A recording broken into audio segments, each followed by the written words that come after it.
আসসালামু আলাইকুম dear student, welcome by another new video. তোমাদের জন্য পদার্থবিদ্যার গতির চ্যাপ্টারের দুইটা গুরুত্বপূর্ণ বিষয় নিয়ে হাজির হলাম। সেটা হলো দ্রুতি এবং বেগ কি। দ্রুতির ইংলিশ হলো স্পিড আর বেগের ইংলিশ হলো ভেলোসিটি। দ্রুতি হলো একক সময়ে অতিক্রান্ত দূরত্বকে বলা হয় দ্রুতি। তাহলে দ্রুতি কাকে বলবো? একক সময়ে অতিক্রান্ত দূরত্বকে বলা হবে দ্রুতি। দ্রুতি অতিক্রান্ত দূরত্বের সাথে সম্পর্কিত একটা রাশি। দ্রুতি স্কেলার রাশি। যদি অতিক্রান্ত দূরত্বকে ডি দ্বারা প্রকাশ করা হয় এবং সময় টি হয়, অর্থাৎ টি সময়ে যদি অতিক্রান্ত দূরত্বটা ডি হয়, তাহলে দ্রুতি ইকুয়াল টু আমরা পাবো ডি ডিভাইডেড টি। তাহলে ডি ডিভাইডেড টি করলে অতিক্রান্ত দূরত্বকে যদি আমরা সময় দ্বারা ভাগ করি, তাহলে আমরা পাবো দ্রুতি। এখন আসুন বেগ। বেগ হলো ভেলোসিটি।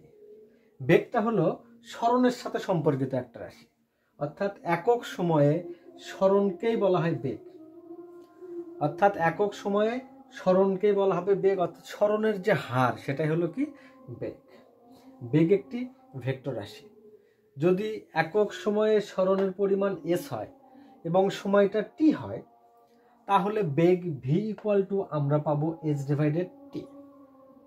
এখন যদি এখানে একটা অবস্থান এ থেকে এই পথে আস্তে আস্তে বিতে পৌঁছালা, সেক্ষেত্রে অতিক্রান্ত দূরত্বের পরিমাণ যদি 200 মিটার হয় এবং সোজা বরাবর এই এ অবস্থান থেকে শুরু করে বি অবস্থান পর্যন্ত একটা মধ্যবর্তী দূরত্বতে সরল রেখা টানলে আমরা পাবো সরণ।